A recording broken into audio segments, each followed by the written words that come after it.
You know that feeling when you are just so sure you're right about something, only to find out later you are only seeing one tiny piece of the puzzle? Well, today we're going to dig into an ancient story that does way more than just teach a simple lesson. It actually challenges how we think about truth itself. So let's dive right in.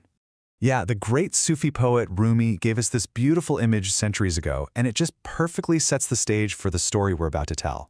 It's this powerful reminder, that what we perceive with our senses, what we can literally touch and feel, might not be the whole picture at all. It's a hint that reality, well, it's just so much bigger than our own personal experience of it. All right, so let's get to the story itself. Now, this is a pretty simple parable, and honestly, you might have even heard it before. But trust me, its implications are just incredibly profound. I mean, this thing has echoed through history for thousands of years. So, the story kicks off with this wise ruler and a simple yet pretty brilliant experiment. He gathers a group of men who have been blind their entire lives, right? And then he introduces them to an animal they have never, ever encountered before, an elephant. And he invites them to figure out what it is using the only tool they have, their sense of touch. Okay, so the first man steps forward, and his hands land on the elephant's long, flexible trunk. Now, based purely on that direct sensory experience, he makes a really confident declaration. To him, this creature is, well, it's like a thick snake. And from his point of view, his experience is totally true. But then the second man steps up, and he has a completely different experience. He feels the elephant's huge, leathery ear. It's wide, it's flat, it kind of moves in the air. His conclusion is just as confident, and just as based in his truth. This thing is obviously a large fan. And right there, that's where the disagreement begins. So a third man comes up and wraps his arms around one of the elephant's thick, sturdy legs. It's solid, it's round, kind of rough like bark. So what does he conclude? You're both wrong. It's not a snake or a fan. It's a pillar, like the trunk of a giant tree.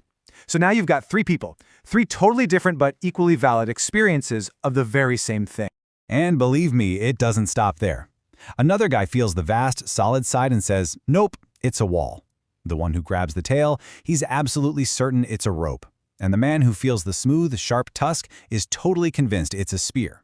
I mean, every single description is accurate from their perspective, but they are all wildly different. So as you can probably guess, it doesn't take long for a really heated argument to break out. Each man is just clinging to his own experience, absolutely certain that his perception is the one and only truth. They just can't imagine how the others could be so wrong. And, in some versions of this story, they actually start fighting over it. So, what's the big takeaway here? What does this story actually mean? Well, let's start with the most common interpretation, the simple moral that most of us get from this famous parable. Okay, so the surface-level moral is really a lesson in humility and having perspective. It teaches us that, yeah, our own experiences are valid. The trunk is kind of like a snake. The leg is like a pillar, but they're not the complete picture. It's a warning against, claiming you have the absolute truth based on just your own limited information. But, and this is the important part, there is a much, much deeper layer to this. And to understand that deeper layer, we actually have to go way back in time. See, this isn't just some random folktale. One of the earliest recorded versions shows up around 500 BCE in a Buddhist text called the Titta Sutta. We're talking during the lifetime of the Buddha himself. And this ancient origin, that's the key to unlocking what this story is really about. Now, in that text, the Buddha uses this exact parable to describe preachers and scholars who are just endlessly arguing over their own specific views. And he ends with this really powerful line, such folks see only one side of a thing. See, this isn't just about let's all be nice and respect each other's opinions. No, it's a diagnosis of a fundamental problem in how we perceive reality itself. And this brings us right to the heart of it all. The parable isn't just about different perspectives. It's actually a brilliant illustration of a core philosophical concept in Buddhism, the idea that there are two different kinds of truth. Okay, so first up, you've got what's called conventional truth. Think of this as the reality we all live in every single day. It's the world of names, labels, and things we all agree on. We agree that a chair is a chair, a tree is a tree, an elephant is an elephant. It's practical, it's functional, and it's totally necessary so we can all, talk to each other and get through the day. But then, there's ultimate truth. And this is a much deeper, more profound view. It basically says that if you look closely enough at anything, all those fixed labels we use just dissolve. Reality, from this perspective, is actually a fluid, interconnected web of causes and effects. Nothing has some fixed, separate, unchanging core. Everything exists only in relation to everything else. Okay, I know that can sound a little abstract, so let's make it concrete with an analogy. Think about the Amazon River. From the conventional truth standpoint, it's a real thing, right? A huge river you can see on a map. But if we look at it from the ultimate view, what is it really? Well, it's a constantly changing flow of countless different water particles. The river today isn't the same collection of water it was yesterday. The banks are shifting, the water's always new. There's no fixed, permanent riverness to it. It just exists as a process, a pattern of constant change. So, this naturally leads to a pretty obvious question, right? Which truth is the right one?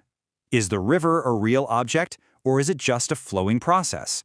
Were the blind men right about their individual parts, or is there a real whole elephant? Which one is it? Well, the answer is, they're not in conflicts at all. We actually need both. We absolutely need the conventional truth of the river to navigate the world and talk to each other. But we also need to understand the ultimate truth, that everything is this impermanent, interconnected process, so that we can stop clinging so tightly to our own fixed ideas and getting into pointless arguments, just like the blind man. Now, the power of this idea that reality can be understood on these two different levels is so profound that this one little story didn't just stay within Buddhism. No way. It's been adopted, adapted, and retold across countless cultures and traditions for thousands of years. I mean, if you look at the timeline, you can really see how this idea traveled and evolved. You see a similar concept way back in Hindu texts around 1500 BCE. Then, of course, you get the Buddhist version we talked about. Fast forward to the 13th century, and the Sufi poet Rumi is using it to talk about the limits of our senses. And then, in the 19th century, an American poem makes the whole story famous in the West, usually as a metaphor for how different religions are all trying to describe the same God. It's pretty amazing, right? Each tradition basically saw its own core truth reflected in this one story. For Jains, it was a perfect way to explain their concept of many-sidedness. For Sufis like Rumi, it highlighted the need for a spiritual candle to light up the whole truth. And get this, even today, physicists sometimes use it as an analogy for really mind-bending ideas like wave-particle duality, where something can literally be two different things at the same time.